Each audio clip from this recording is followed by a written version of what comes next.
नमस्कार विद्यार्थियों, वेदांत क्लासेज में आप सभी का हार्दिक स्वागत व अभिनंदन। साथियों, हम समास पढ़ रहे हैं। क्या पढ़ रहे हैं? और समास में आज अंतिम समास बचा है, उसके ऊपर हम चर्चा करेंगे और उसका नाम है बहुव्रीहि समास। कौन सा है? बहुव्रीहि समास। कौन सा है? बहुव्रीहि समास। इसके बारे में हम शुरू से पढ़ते आए हैं, क्योंकि जब दूसरे समास होते हैं तो उनमें कहते हैं कई बार का प्रधानता बहुव्रीहि समास को दी जाती है। तो जितने भी समास होते हैं उन सभी में प्रधान समास कौन सा है? और जितने भी समास है उसमें समासों का राजा भी कहा गया है। इसको आपसे पूछा जाए समासों का राजा कौन से समास को कहते हैं? बहुव्रीहि समास को कहते हैं। बहुव्रीहि समास के अगर टुकड़े करें हम तो इसमें खंड जो होते हैं वो बहु धन व्रीहि हो रहा है। बहु का मतलब बहुत से लिया गया है।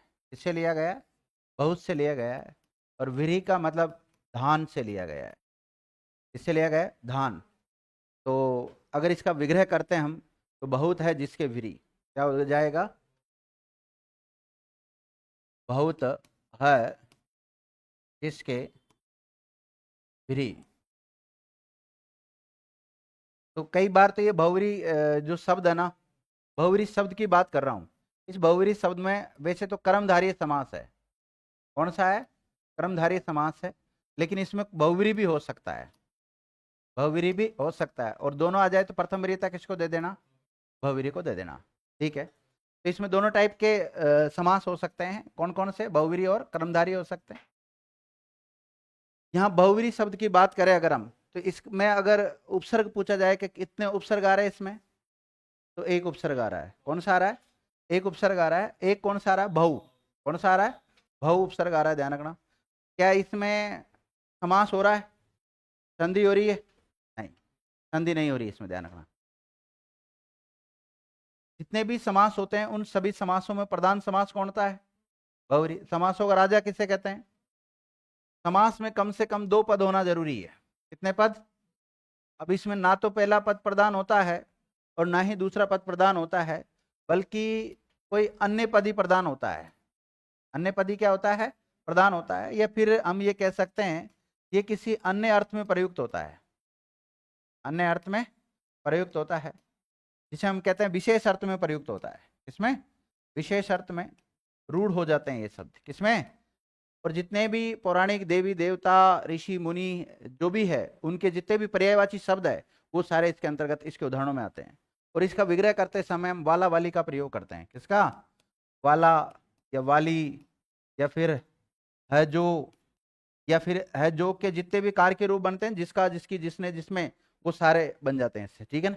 है जो और इनके जितने भी कार्य के रूप बनते हैं उनका प्रयोग किया जाता है। लिखो, मैं जैसे लिखाता हूं वैसे लिखो। सबसे पहले आप लिखिएगा बहुव्रीहि समास। हेडिंग डाल लो। आज क्या पढ़ेंगे? बहुव्रीहि समास। अब इस बहुव्रीहि शब्द का टुकड़ा करो। सबसे पहले बहुव्रीहि शब्द को रेखांकित करके बहुव्रीहि शब्द का टुकड़ा कर लो। बहुधन व्रीहि। यहाँ बहु का अर्थ लिख लो बहुत, और व्रीहि का मतलब क्या है? धान। व्रीहि का मतलब क्या है? यहाँ पर धान से लिया गया है। ध्यान रखना। अब देखिए इसका विग्रह करो। बहुव्रीहि शब्द का विग्रह। बहुत है जिसके व्रीहि। बहुत है जिसके व्रीहि। अब बहुव्रीहि शब्द दोनों में जा सकता है। किसका उदाहरण हो सकता है? कर्मधारय का भी हो सकता है और बहुव्रीहि का भी हो सकता है। दोनों का उदाहरण हो सकता है। देखो, बहुव्रीहि समास को सभी समासों में प्रधान समास माना गया है। जितने भी समास है ना, उन सब में प्रधान समास किसको माना गया है? बहुव्रीहि समास को माना गया है। ध्यान रखना।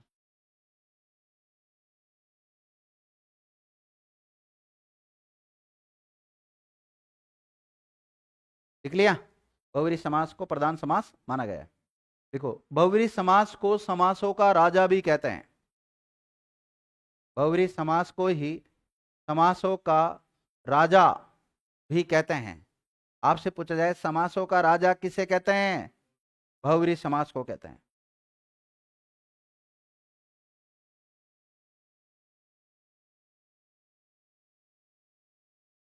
समासों का राजा कहते हैं। लिख लिया?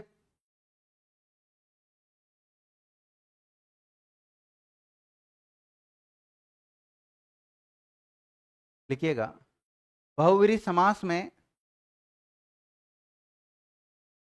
न तो पहला पद प्रधान होता है और न ही दूसरा, बल्कि बहुव्रीहि समास के सामासिक पद किसी विशेष अर्थ में रूढ़ हो जाते हैं। किसी विशेष अर्थ में रूढ़ हो जाते हैं। रूढ़ हो जाते हैं या प्रयुक्त होते हैं, बात एक है ना।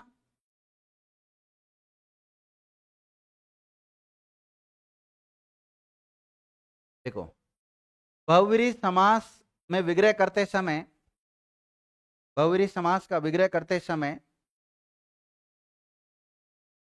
वाला, वाली, है जो तथा इनके कारकीय रूप का प्रयोग किया जाता है। अब जो का कारकीय रूप क्या चलेगा? जिसका, जिसकी, जिसमें, जिसमें, जिस पर, जिससे, जिसके लिए, ये सब हो जाता है ना।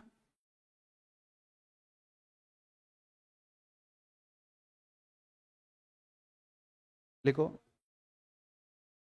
बहुव्रीहि समास के उदाहरणों में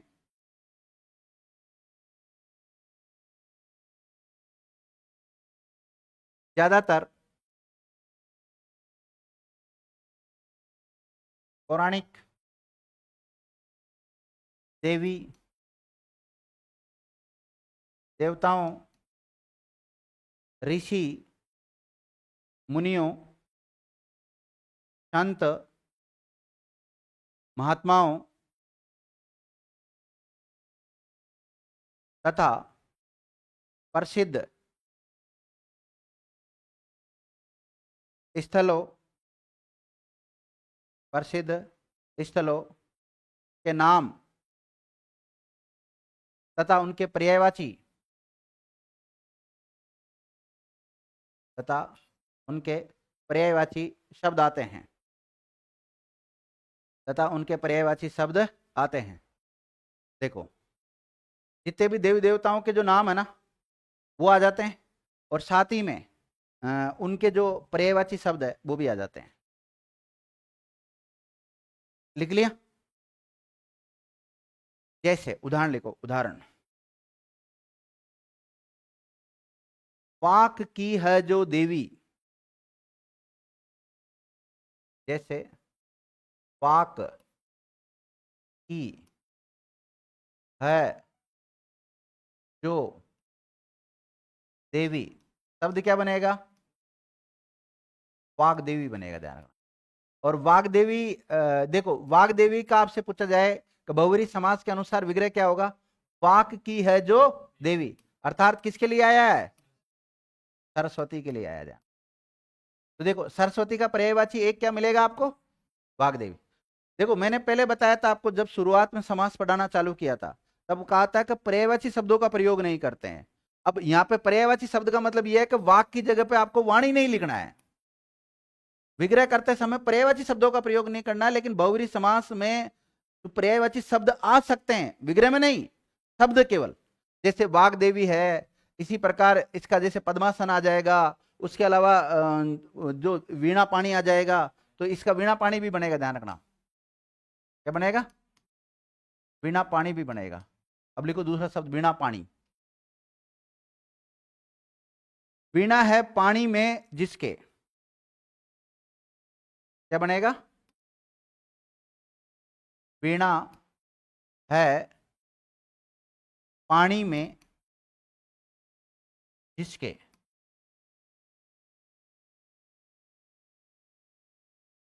अब देखो, वीणा का मतलब क्या है जानते हो? तो एक वाद्य यंत्र है, और पानी का मतलब हाथ है। यहाँ पे इसका मतलब क्या है? हाथ।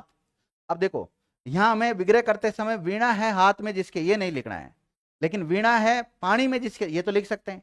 लेकिन सरस्वती माता का एक वाग्देवी पर्यायवाची है, तो शब्द आ सकते हैं, विग्रह करते समय इनका पर्यायवाची शब्दों का प्रयोग नहीं करना है। कई बार बच्चे कहते हैं कि सर शुरुआत में तो आपने लिखाया था कि पर्यायवाची शब्दों का प्रयोग करने से बचें आप, लेकिन आप तो बहुव्रीहि में तो ज्यादातर पर्यायवाची शब्दों का प्रयोग ही कर रहे हैं। अरे हम सामासिक पद लेकर आ रहे हैं, सामासिक पद तो सब तो लाएंगे ना कहीं से, तो लिख लो आप। लिख लिया आपने? और लिखो, हंस है आसन जिसका, हंस है आसन जिसका, हंसासीनी।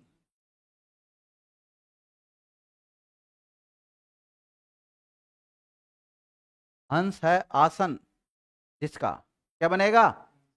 हंसासीनी। किसका है? सरस्वती का। विद्यार्थी लिखो, पद्मासन शब्द लिखो, पद्मासना, पद्मासना। और पद्मासना का विग्रह क्या होगा बताओ? हाँ, पदम है आसन जिसका, पदम है आसन जिसका, क्या बनेगा? पद्मासना। पदम मतलब कमल कुछ से लिया गया है, पदम का मतलब किससे है यहां पर? कमल का फूल।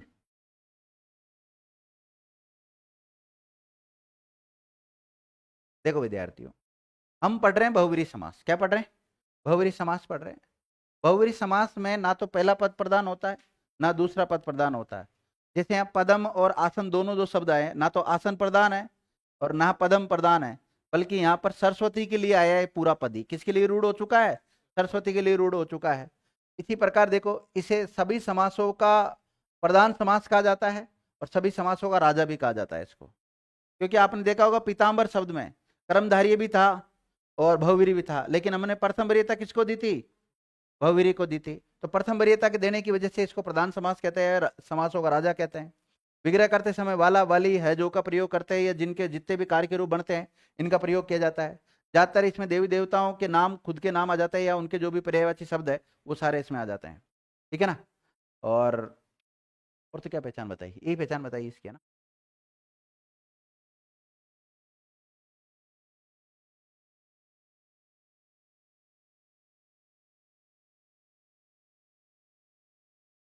लिखो, गिरी से जन्म लिया है जिसने,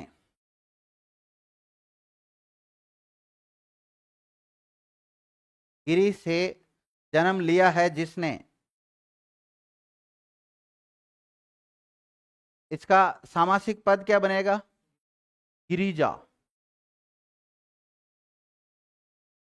लिखो, अन्न से पूर्ण करने वाली है जो, अन्न से पूर्ण करने वाली है जो, क्या बनेगा? अन्नपूर्णा बनेगा विद्यार्थियों। हाँ, गिरिजा और अन्नपूर्णा किसके लिए आता है? पार्वती के लिए आता है। लिखो, सेल से जन्म लिया है जिसने, जबरदस्ती पुत्री बता रहे हो। सेल से जन्म लिया है जिसने, सेलजा।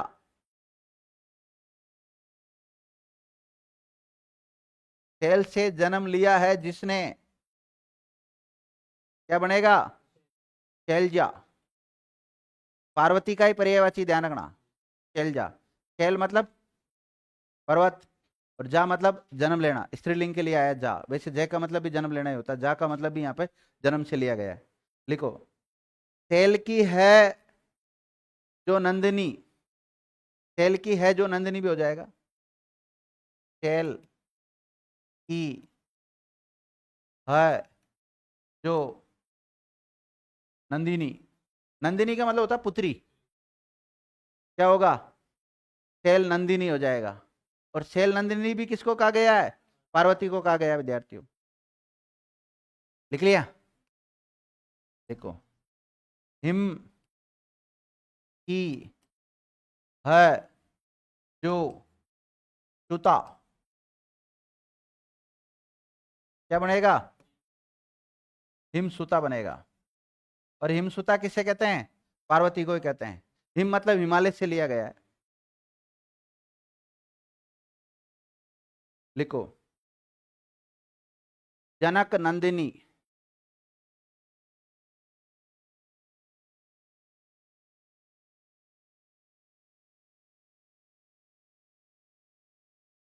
जनक नंदिनी, क्या बनेगा? जनक की है जो नंदिनी, नंदिनी मतलब पुत्री। जनक राजा जनक था ना, माता सीता के लिए आता है जनक नंदिनी, ध्यान रखना। तो लिखो जनक की है जो नंदिनी, जनक की है जो नंदिनी, जनक नंदिनी, क्या बनेगा? जनक नंदिनी।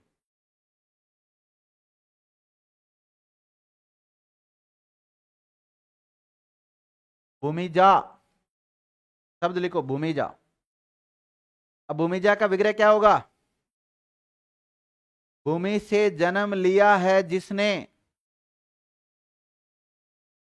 अब भूमि में तो विद्यार्थी बहुत सारे पेड़ पौधे वगैरह सब किस में जन्म लेते हैं? भूमि में तो जन्म लेते हैं। ये कीड़े मकोड़े भी कई जन्म लेते हैं भूमि में तो, लेकिन भूमिजा उनके लिए नहीं आता। भूमिजा किसके लिए रूढ़ हो चुका है? सीता माता के लिए रूढ़ हो चुका है।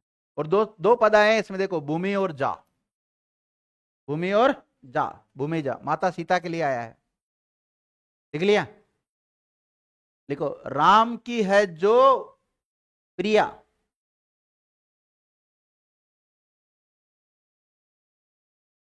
राम की है जो प्रिया, क्या आएगा? राम प्रिया। सुनना मेरी बात, राम प्यारी जो शब्द आता है ना, वो भी माता सीता के लिए आता है। राम की है जो प्यारी, राम प्यारी। राम प्यारी कोई क्या बोल सकते हैं? राम प्रिया भी कह सकते हैं, ध्यान रखना। होता है ना किसी किसी का नाम होता है राम प्यारी। पहले आती थी ना अपने यहाँ पे एक लड़की थी राम प्यारी। अच्छा देखो लंबोदर, लंबोदर।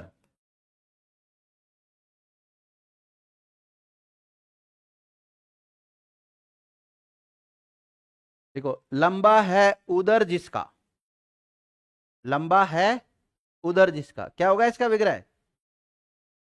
लंबा है उदर जिसका। देखो इसमें संधि भी हो रही है, कौन सी हो रही है? गुण संधि भी हो रही है। तो लंबोदर में गुण संधि भी है, समास भी है। कौन सा समास है? बहुव्रीहि समास है विद्या। और लंबोदर किसके लिए आता है? गणेश जी का पर्यायवाची, ध्यान रखना। है कि नहीं गणेश जी का? लिखो गणेश, लिख लो गणेश। अरे सब लिखो गणेश भाई।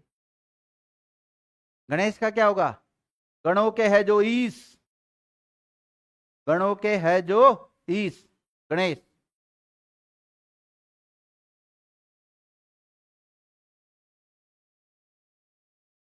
लिखो एक है दंत जिसके,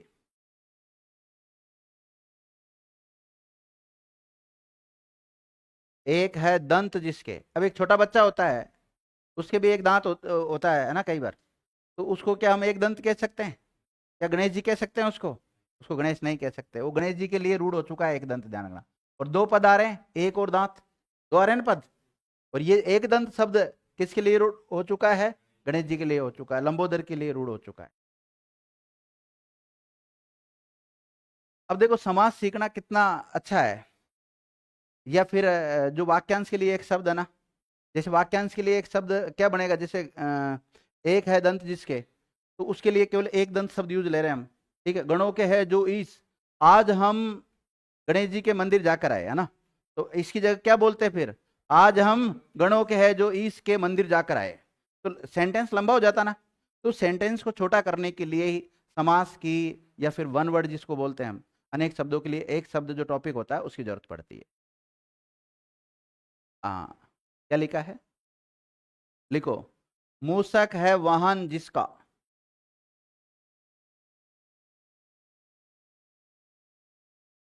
मूसक है वाहन जिनका। जिनका लिखोगे तो ठीक रहेगा ना, जिसका तो थोड़ा सही शब्द नहीं है। मूसक है वाहन जिनका, बताओ क्या बोलते हैं? मूसक वाहन। तब तो मूसक वाहन ही बनेगा। आप गणेश जी मत कर देना डायरेक्ट, यूं करके कर दो गणेश जी। हाँ, गणेश जी नहीं होगा, मूसक वाहन होगा। या मूसक वाहन किसको कहा गया है? गणेश जी को कहा गया है। तो गणेश जी का एक पर्यायवाची मिलता है मूसक वाहन। देखो आपने एक शब्द लिखा था गिरिजा, लिखा था। और इसी में मैं नंदन जोड़ दूं तो क्या बनेगा? गिरिजा का है जो नंदन, लिखो गिरिजा का है जो नंदन, गिरिजा का है जो नंदन। यहां गिरिजा का मतलब पार्वती, और गिरिजा पार्वती को क्यों कहा गया? क्योंकि गिरि से जन्म हुआ उसका, गिरि मतलब पर्वत से जन्म हुआ इसलिए, ठीक है। तो गिरिजा का है जो नंदन, नंदन का मतलब पुत्र, गणेश जी के लिए आता है ये भी, गणेश जी के लिए रूढ़ हो चुका है ये सब, लिख लिया? लिखो मोदक है प्रिय जिसको, मोदक है प्रिय जिसको,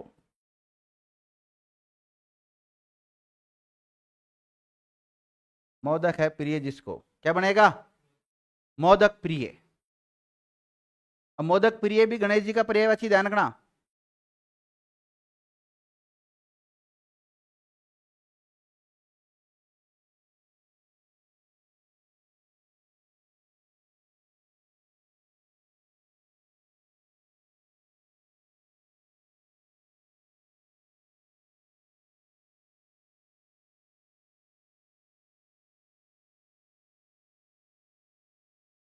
लिखो बिना अंग का है जो, बिना अंग का जो, बिना अंग का है जो, अर्थात कामदेव, कामदेव का पर्यायवाची अनंग, ध्यान रखना। ध्यान देना, देखो अनंग शब्द का अगर हम टुकड़ा करें विद्यार्थियों, तो अन धन अंग हो रहा है, अन धन अंग हो रहा है। अब मैंने आपको अ अन न ना ला ये सारे उपसर्ग जो बताए थे, ये नए तत्पुरुष समास में बताए थे। कहाँ बताए थे? नए तत्पुरुष समास पढ़ाया था, तब बताया था। और जब विग्रह करते समय मैंने कहा था कि कुछ समझ में नहीं आए ना, तो न जोड़ देना आगे। क्या जोड़ देना? न जोड़ देना। तो हमने जोड़ दिया न अंग, तो ये तो नए तत्पुरुष के अनुसार विग्रह किया हमने। तो अनंग शब्द में दो समास है। दो कौन कौन से? एक तो तत्पुरुष समास है और एक बहुव्रीहि समास है। कौन सा है? तत्पुरुष समास है, एक बहुव्रीहि समास है। तत्पुरुष का एक उपभेद होता है, वो कौन सा है? नए तत्पुरुष समास है। तो नए तत्पुरुष भी आ सकता है, केवल तत्पुरुष भी आ सकता है, बहुव्रीहि भी आ सकता है, और दोनों आ जाते हैं तो प्रथम वरीयता किसको देंगे? बहुव्रीहि को देंगे। मैंने कहा था इसमें नए तत्पुरुष समास में कई पद कौन से आएंगे? जो किसी विशेष अर्थ में रूढ़ हो चुके हैं वो भी आएंगे, आते हैं तो वहां पे बहुव्रीहि चला जाएगा। तो यहाँ पर अनंग जो शब्द है वो कामदेव के लिए अगर आया है तो बहुव्रीहि समास होगा। बहुव्रीहि समास के अनुसार अनंग का अगर हम यहाँ पर विग्रह करेंगे तो क्या होगा? बिना अंग का है जो। लेकिन अगर नए तत्पुरुष में हम विग्रह करेंगे तो क्या होगा? न अंग। और अगर इस शब्द को हम उपसर्ग टॉपिक के अनुसार पढ़ते हैं, उपसर्ग टॉपिक में पढ़ते हैं, तो उपसर्ग टॉपिक के अनुसार अनंग शब्द का टुकड़ा क्या होगा? अन धन अंग होगा। ध्यान रखना, क्या होगा? अन धन अंग होगा। न के नीचे हलंत होता है, क्योंकि दो टाइप के उपसर्ग होते हैं, अन भी होता है और अन भी होता है। तो इसमें ये वाला उपसर्ग है, ऐड कर लो फटाफट।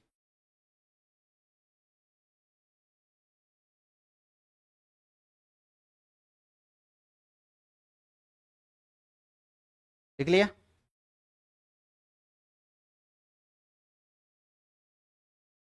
लिखो मन से जन्म लेता है जो, या मन में जन्म लेता है जो। लिखो मन से जन्म लेता है जो या मन में जन्म लेता है जो, बात एक ही है। शब्द क्या बनेगा? मनोज।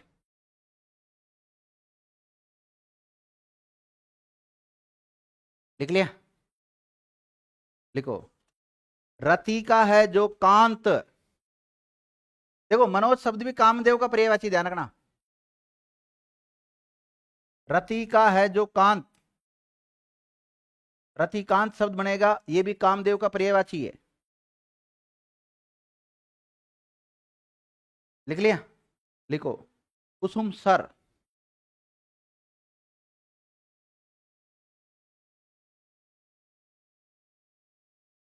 लिखो कुसुम का है सर जिसके,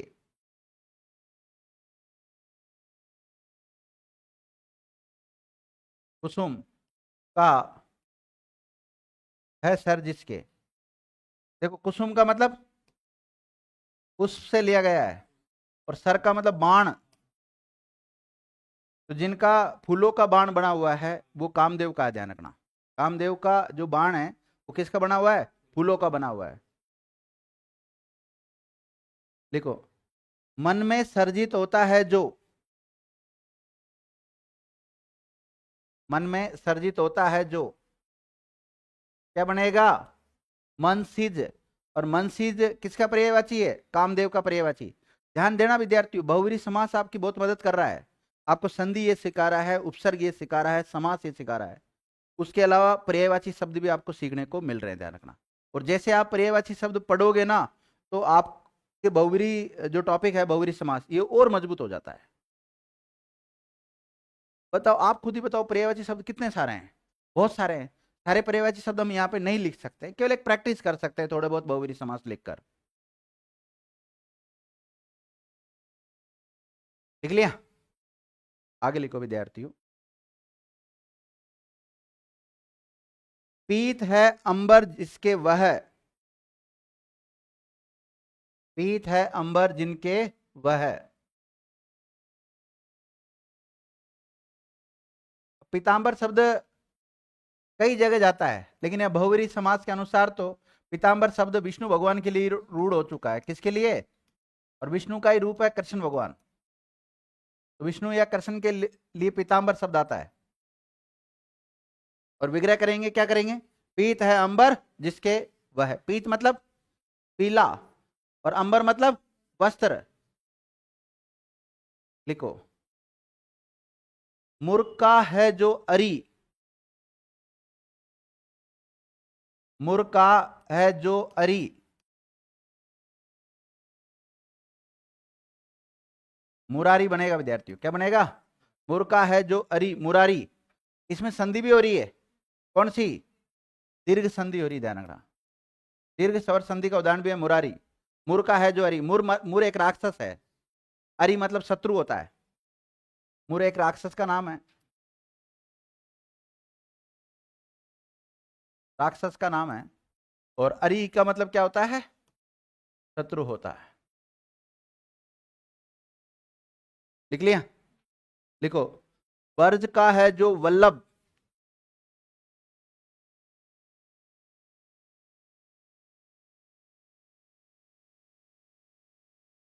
वर्ज का है जो वल्लभ, क्या बनेगा? Verge Vallabh, verge Vallabh. Verge का है जो वल्लभ, वल्लभ का मतलब स्वामी, यानी कि जो वर्ज का स्वामी उसको क्या कहते हैं? वर्ज वल्लभ। वर्ज वल्लभ किसका पर्यायवाची शब्द है? कृष्ण भगवान के लिए रूढ़ हो चुका, ध्यान रखना। लिखो, नंद का है जो नंदन, नंद का है जो नंदन, नंद का है जो नंदन। नंदन, नंद तो इसके पिता है कृष्ण भगवान के, और नंदन मतलब पुत्र है। लिख लिया? देखो, कृष्ण भगवान को मधुसूदन भी कहते हैं। क्या कहते हैं?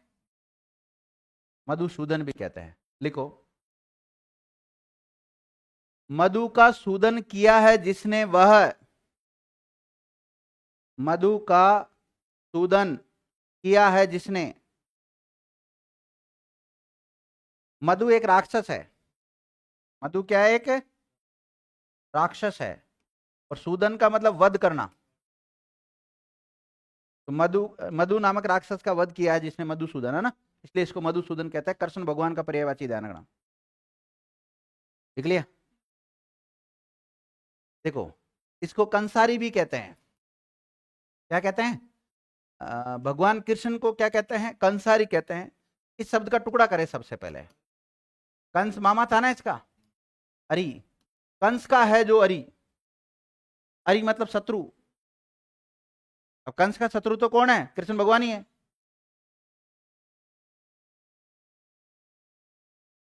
और दीर्घ संधि भी हो रही है इसमें। लिखो, घनश्याम, घनश्याम, क्या होगा? बताओ, घनश्याम।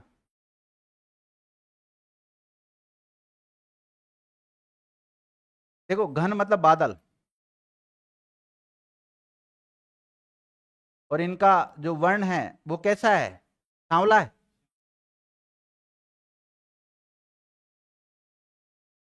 लिखिएगा, घन ब्रैकेट में बादल के श्याम वर्ण, श्याम वर्ण होता है ना उसका, श्याम वर्ण के समान है जो श्याम, है जो श्याम।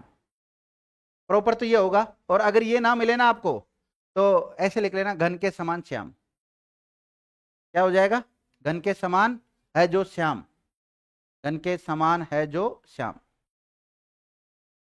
वो डिपेंड करता है विकल्प के अनुसार कौन सा उसने दिया। घनश्याम कहते हैं कृष्ण भगवान के लिए, घनश्याम शब्द बहुरी में जाएगा, ध्यान रखना। लिखो, गिरी को धारण किया है जिसने, गिरी को धारण किया है जिसने, गिरिधर। क्या बनेगा विद्यार्थियों, गिरिधर।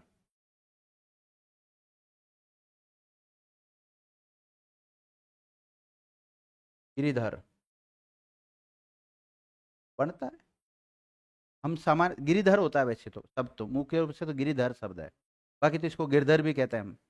गिर हाँ, नहीं, गिरिधर शब्द है, लेकिन इसके शब्द बना सकते हैं, जैसे गिरिधारी बना सकते हैं, गिरधर शब्द भी हो सकता है। सामान्य तो गिरधर ही बोलते हैं इसको, गिरधर मुरारी बोलते हैं ना।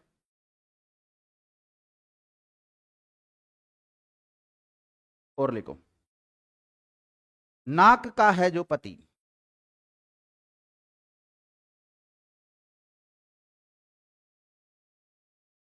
नाक का है जो पति। हाँ प्रियंका बहन जी, नागपति किसे कहते हैं, बताओ। नाक का है जो पति, नाक का मतलब स्वर्ग से लिया गया है, पति का मतलब स्वामी से लिया गया है। अब स्वर्ग का स्वामी कौन है, इंद्र भगवान, तो इंद्र के लिए रूढ़ हो चुका है ये। नाक मतलब लिख लेना स्वर्ग, स्वर्ग, और पति मतलब स्वामी।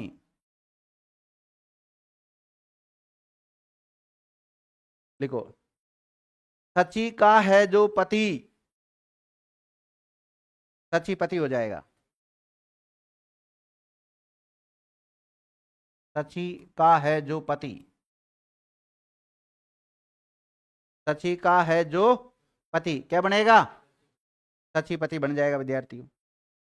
लिखो, किसे कहते हैं सचीपति, इंद्र भगवान को ही कहते हैं।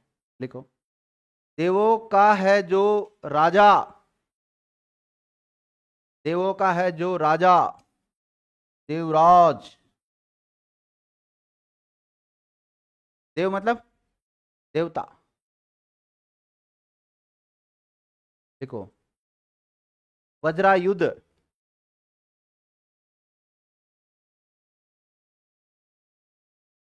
वज्रायुध। लिखो, वज्र का आयुध है जिसके,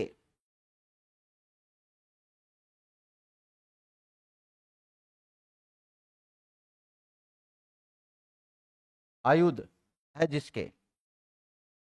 वज्र आपको पता ना, एक वो इस टाइप का हथियार होता है, हाँ वो वाला, ये पहना होता होगा, हो सकता है आगे से। देखो, वो ऋषि, ऋषि, हाँ हाँ हाँ, वो मर नहीं रहा था ना वो राक्षस। देखिएगा, वज्र है जिसके पानी में, वज्र है जिसके पानी में, क्या बनेगा, तो भाई हथियार किसका है ये, इंद्र का है, तो उसके हाथ में रहेगा। वज्र तो ये है ये, और पानी मतलब हाथ, वज्र पानी। वज्र पानी किसका पर्यायवाची शब्द है, इंद्र का पर्यायवाची धन। लिखो,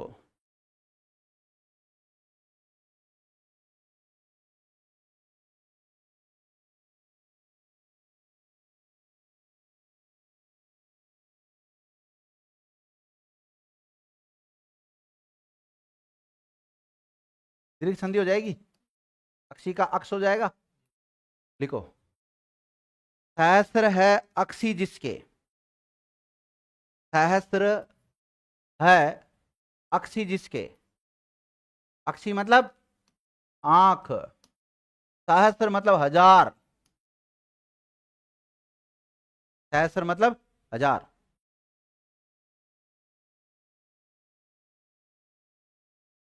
लिखो, चंद्र है चूड़ पर जिसके,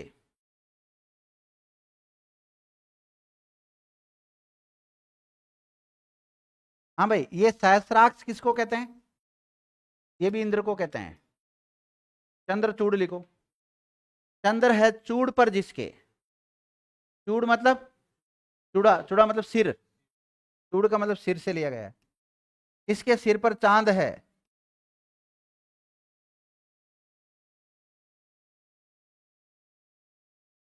देख लिया, चंद्रचूड़। आजकल चांद तो सबके होती है, ज्यादातर जिनके बाल उड़ जाते हैं उनके भी चांद ही होती। तो वो सब शिव नहीं है, ध्यान रखना। शिव भगवान वो उनके ऊपर आकृति बनी हुई रहती है ना, ऐसा अर्धचंद्र जैसे देखी होगी आपने। तो क्या बनेगा? चंद्रचूड़, शिव के लिए रूढ़ हो चुका है। जैसे कोई भी लड़की होती है तो वो श्याम वर्ण का व्यक्ति होता है, सांवला होता है, उससे शादी करना पसंद नहीं करती है। लेकिन वही अगर नौकरी वाला है, पैसे वाला है, तो उससे शादी भी कर लेती है। और फिर उसको बोलती है कि कलर कौन सा है उसका? काला नहीं है, कौन सा है? चॉकलेटी।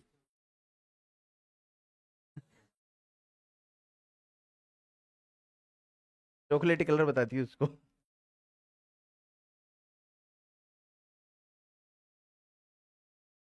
चलो, ज्यादा महिलाओं के खिलाफ नहीं बोलना चाहिए, नहीं तो कई महिला संगठन आ जाएंगे।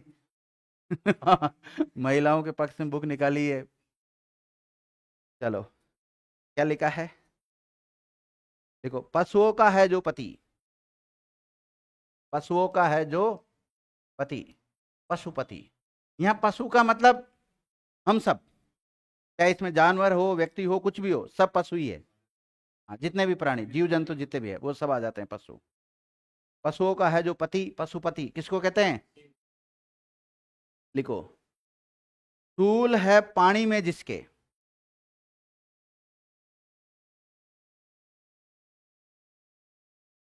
स्थूल है पानी में जिसके, पानी में छोटा ही लगाना, ध्यान रखना।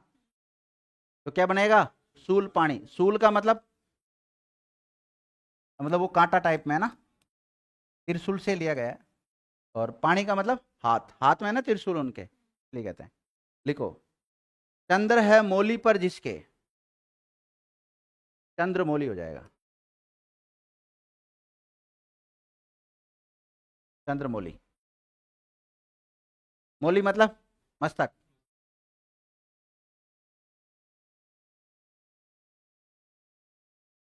लिखो, तीन है अंबक जिसके,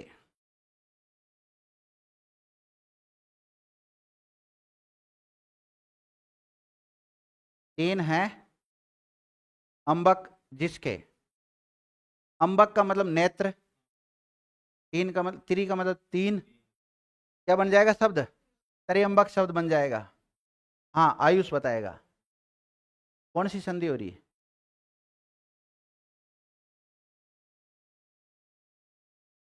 क्या इसमें उपसर्ग है? क्यों नहीं है? त्रि उपसर्ग नहीं होता क्या? जो त्रि दू चौ सब उपसर्ग होते हैं।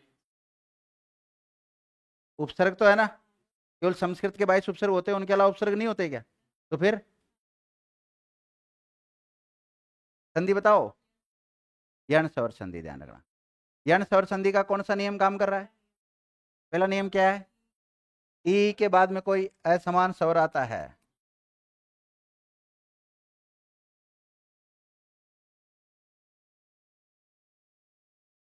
लिख लिया? लिखो, बाघ के अंबर है जिसके, और वैसे तो ना बाघ की चरम के अंबर होते हैं, ध्यान रखना।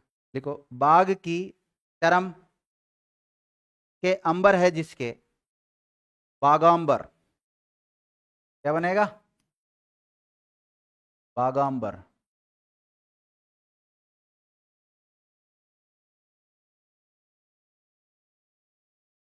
बाघ की चरम होती है ना, उसके कपड़े पहन रखे हैं ना उसने, बागांबर।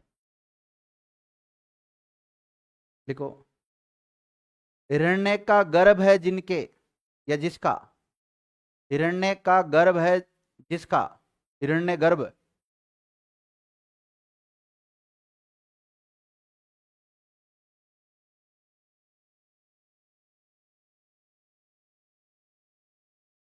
हिरण्य गर्भ, हिरण्य का गर्भ है जिनका, हिरण्य का मतलब होता है गोल्ड, सोना, इनके गर्भ में सोना है, भगवान का नाम बताना है ना, ब्रह्मा जी। लिखो, चतुरानन, चार आनन है जिनके, चतुरानन, इसका होगा, चतुर है आनंद जिनके, चतुर मतलब चार, आनंद मतलब मुख।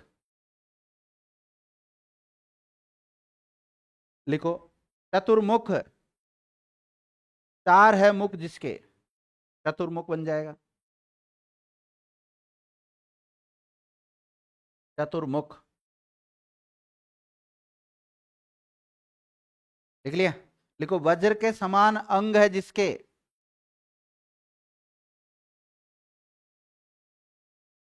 वज्रांग किसको कहते हैं, हनुमान जी के लिए रूढ़ हो चुका वज्रांग शब्द, ध्यान रखना।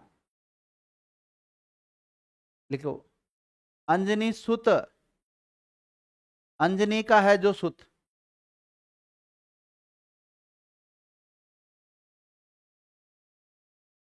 अंजनी का है जो सुत, माता अंजनी है ना, हनुमान जी की माता का नाम क्या है, अंजनी है। लिखो, महान है जो वीर, महावीर, ये भी हनुमान जी के लिए आता है, महावीर। पवन पुत्र भी आता है ना इसके लिए, पवन सुत भी कहते हैं इसको, पवन सुत, पवन पुत्र सब कहते हैं। लिखो, पवन पुत्र लिखाऊं क्या, लिखो, पवन का है जो पुत्र, पवन पुत्र, हाँ,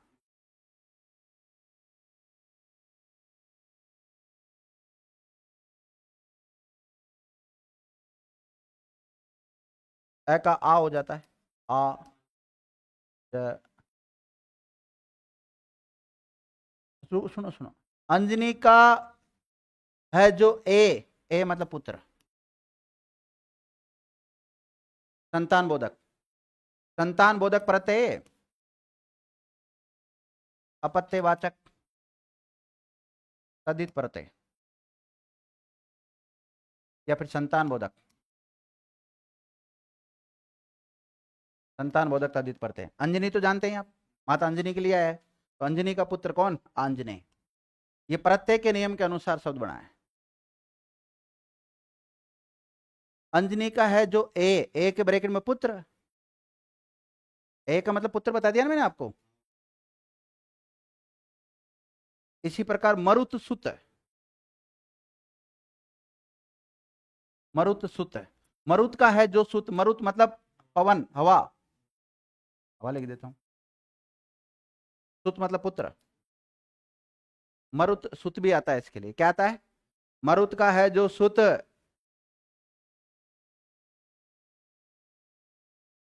लिखो, पदम है नाभि में जिसके,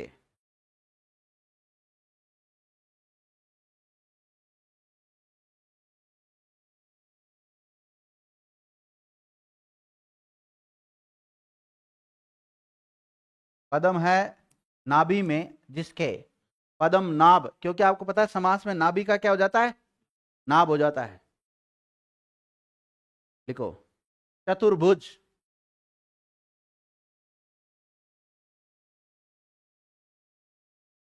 लिखो, चतुर है भुजाएं जिसके, चतुर मतलब चार, चतुर है भुजाएं जिसके,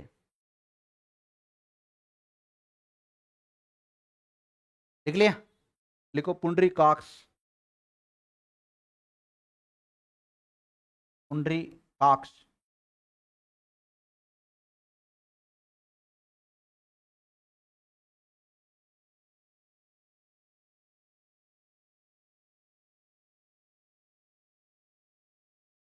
पुंडरीकाक्ष शब्द लिखना है, लिखो। पुंडरीक के समान है अक्षी जिसकी, पुंडरीक के समान है अक्षी जिसकी, अक्षी मतलब आंख। आपको पता है अक्षी का क्या हो जाता है? अक्ष हो जाता है। अक्षी का क्या हो जाता है? अक्ष हो जाता है संधि और समास में। जब जाके यहाँ क्या बनेगा? पुंडरीकाक्ष। पुंडरीक का मतलब क्या है? कमल, यानी कमल, कमल के समान जिनकी आंखें हैं उनको क्या कहते हैं? पुंडरीकाक्ष कहते हैं। ये उसमें भी जा सकता है, कर्मधारी में भी, लेकिन दोनों आ जाते हैं तो फिर किसमें जाएगा? इसमें जाएगा। लिखो, श्री का है जो ईश,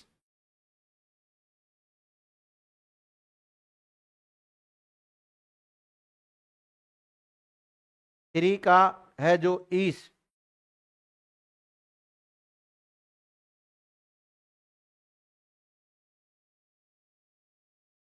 देखो लक्ष्मी का है जो ईश,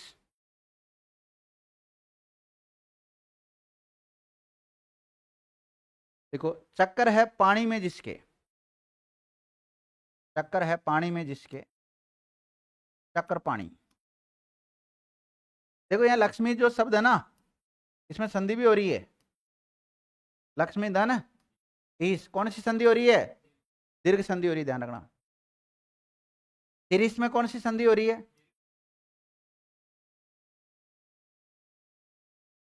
श्री किसको कहा गया है? लक्ष्मी को ही कहा गया है, ध्यान रखना। लिखो, मधु रिपु,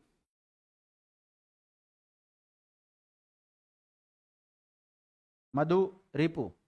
लिखो, मधु का है जो रिपु, मधु एक राक्षस का नाम है।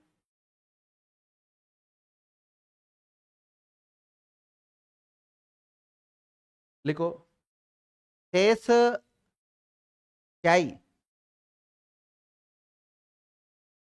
शत्रु,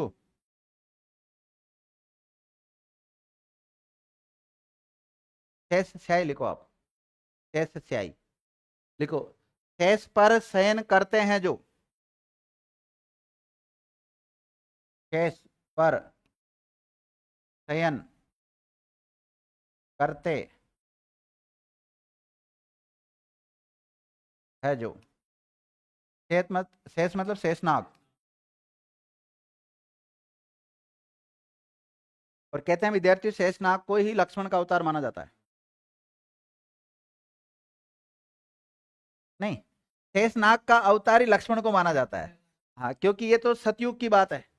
जो 4 युग हुए ना अलग अलग, तो जो उसमें जो सतयुग है, तो सतयुग में विष्णु और ये शेषनाग था। और फिर उसके बाद में त्रेता युग आएगा, त्रेता युग में विष्णु के स्थान पे कौन आ जाएंगे? राम आ जाएंगे। और इस शेषनाग के स्थान पे कौन आ जाएंगे? लक्ष्मण आ जाएंगे। और फिर उसके बाद में द्वापर युग आएगा, द्वापर युग में कृष्ण आ जाएंगे राम के स्थान पे, तो या विष्णु के स्थान पे कौन आ जाएंगे? राम आ जाएंगे, सॉरी कृष्ण आ जाएंगे। और उसके शेषनाग के स्थान पर बलराम। और जो कलयुग है उसमें राम के स्थान पे या कृष्ण के स्थान पे या विष्णु के स्थान पे कौन आ रहे हैं? कल की भगवान आएंगे। और इसके स्थान पे कौन आएंगे बताओ?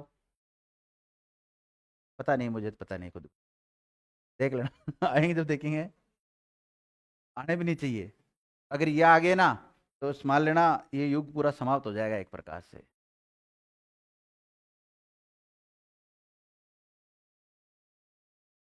लिखा हुआ भाई देखो, 3 युगों के बारे में सही लिखा है, तो चौथा युग के बारे में जो लिख रखा है ग्रंथों वो सही है। और क्या, जो सनातन धर्म को मानते हैं वो तो उनके अनुसार तो सही है, और जो नहीं मानते उनके अनुसार तो सब गलत है।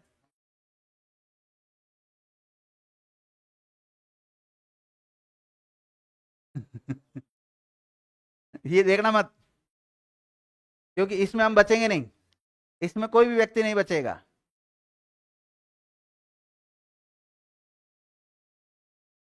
पता नहीं कितनी बार जन्म ले लेंगे वापस।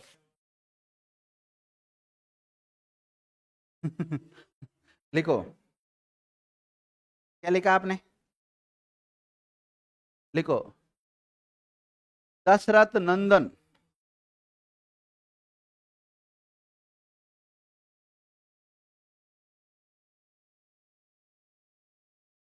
दशरथ नंदन, लिखो दशरथ का है जो नंदन।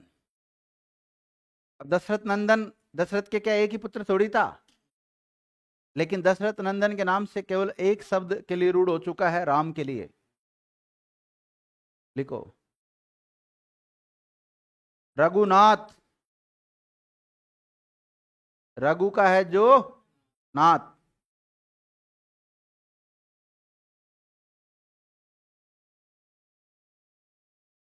रघुनाथ किसे कहते हैं? राम के लिए आता है, ध्यान रखना। रघुपति, लिखो रघुपति, रघु का है जो पति।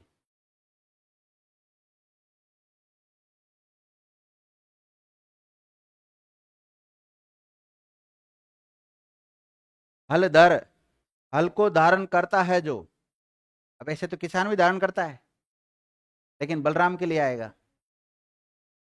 हलधर, हल को धारण करता है जो।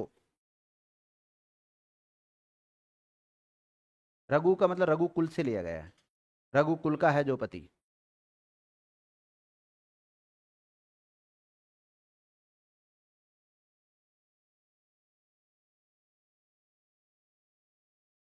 देखो रोहिणी नंदन,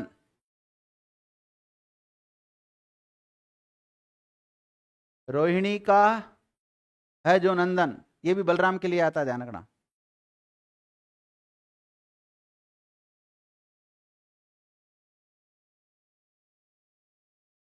लिखो रेवती में रमण करता है जो। रेवती रमण, रेवती में रमण करता है जो। देव नहीं है, रेव, रेत नहीं, रेवती रमण है ना। है? नहीं आप क्या पूछ रहे हैं चाह रहे पहले? रेवती का मतलब जगह का नाम होगा शायद, मेरा मानना है जहां तक। हाँ, हाँ तो जगह है ना रेवती। भाई जगह का नाम है रेवती। और वाइफ का नाम था, पता नहीं भाई, मेरे को देखना पड़ेगा इसका तो क्या होता है, क्यों रेवती रमन कहते हैं वो तो देखेंगे। बाकी रेवती रमन बलराम को कहते हैं। और रोहिणी, रोहिणी इसकी माता का नाम होगा। रेवती देख लेंगे भाई, इनकी पत्नी का नाम था या फिर जगह का नाम था। है? हाँ तो वहां की होगी वो की पत्नी। लिखो सूर्य का है जो पुत्र, सूर्य पुत्र, सूर्य का है जो पुत्र, सूर्य पुत्र। कर्ण का पर्यायवाची ध्यान रखना। लिखो सूत का है जो पुत्र,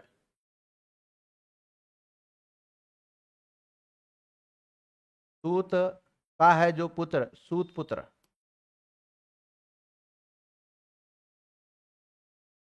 लिखो अंग देश का है जो राजा, अंगराज, ये भी कर्ण का पर्यायवाची है।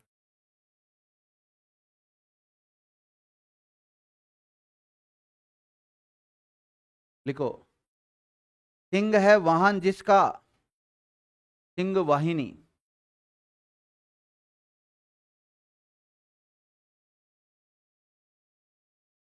सिंह वाहिनी दुर्गा के लिए रूढ़ हो चुका है, लिख लिया। लिखो पाक का है जो पति, वाचस्पति, वाक का है जो पति, वाचस्पति। बृहस्पति के लिए आता है, किसके लिए आता है? बृहस्पति के लिए आता है।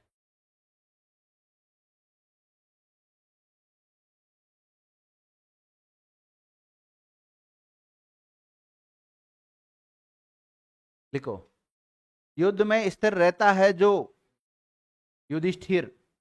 संधि भी हो रही है इसमें, कौन संधि है? व्यंजन संधि। देखो धन को जय करता है जो,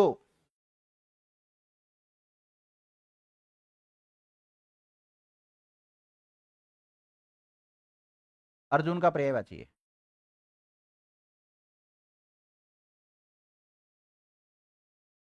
लिखो, गांडीव को धारण करता है जो,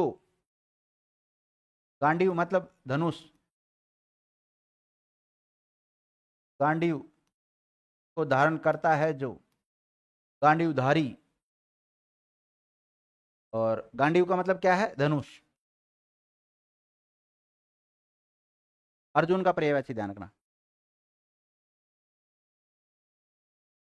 देखो, आ जानू भाव, आ जानू भाव लिखूं, पढ़ा है ना अव्यय भाव में,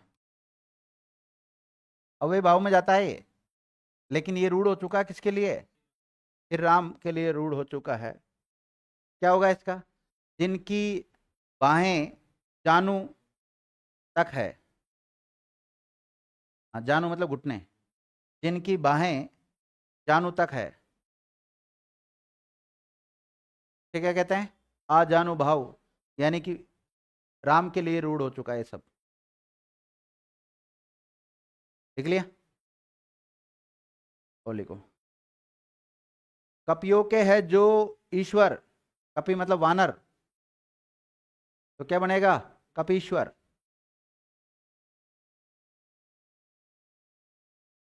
अब कपियों यानी कि बंदरों के जो ईश्वर है वो कौन है, हनुमान जी। लिख लिया,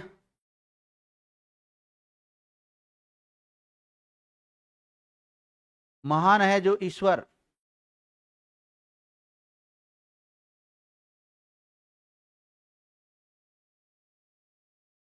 महान है जो ईश्वर, महेश्वर, महान है जो ईश, महेश, शिव के लिए आते हैं ना।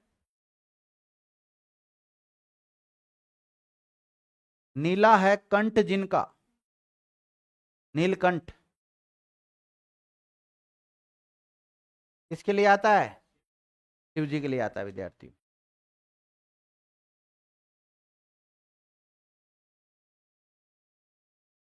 दिन को करता है जो, दिनकर, दिनकर किसके लिए आएगा, सूर्य के लिए आएगा विद्यार्थियों।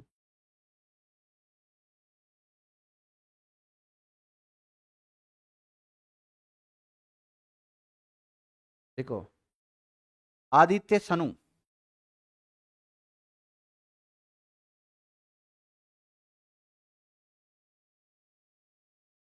आदित्य सनु, लिखो, आदित्य का सनु है जो, आदित्य का है जो सनु, ऐसे लिख लो, आदित्य का है जो सनु।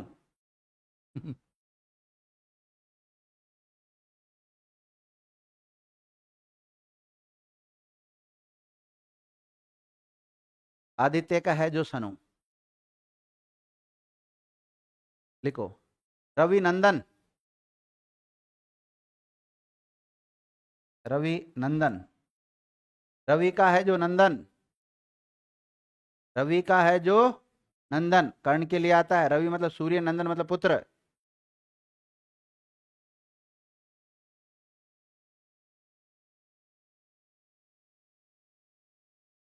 हिम तनया,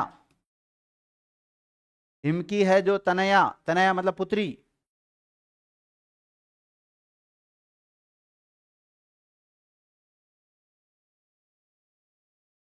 क्या होगा, हाँ, पार्वती के लिए आएगा हिम तनया। इसी प्रकार शैल तनया हो जाता है, शैल की है जो तनया, तनया मतलब पुत्री।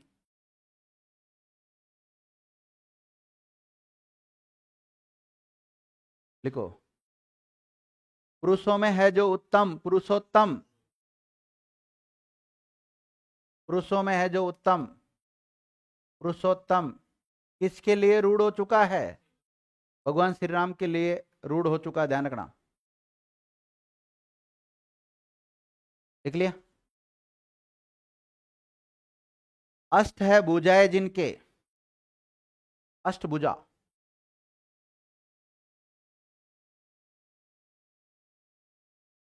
दुर्गा माता के लिए।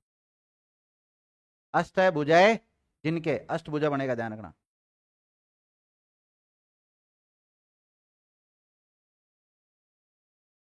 लिखो, अंशु की माला है जिनके,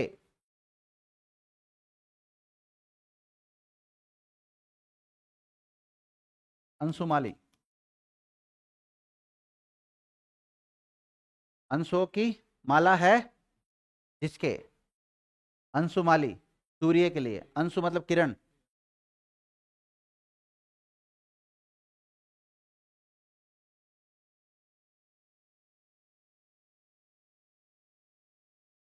देखो, नीर देता है जो, नीर देता है जो, नीरद, बादल के लिए आता है। जल में जन्म लेता है जो,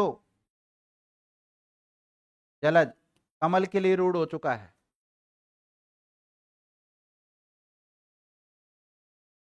लिखो, जलधि, जलधि, जल को धारण करता है जो, जल को धारण करता है जो, समुद्र के लिए है। जलधि उसके लिए आता है, समुद्र के लिए आता है। बादल देने का काम करता है और वो धारण करता है। देख लिया? देखो, नरोका है जो ईश, नरेश राजा का प्रिय बची है।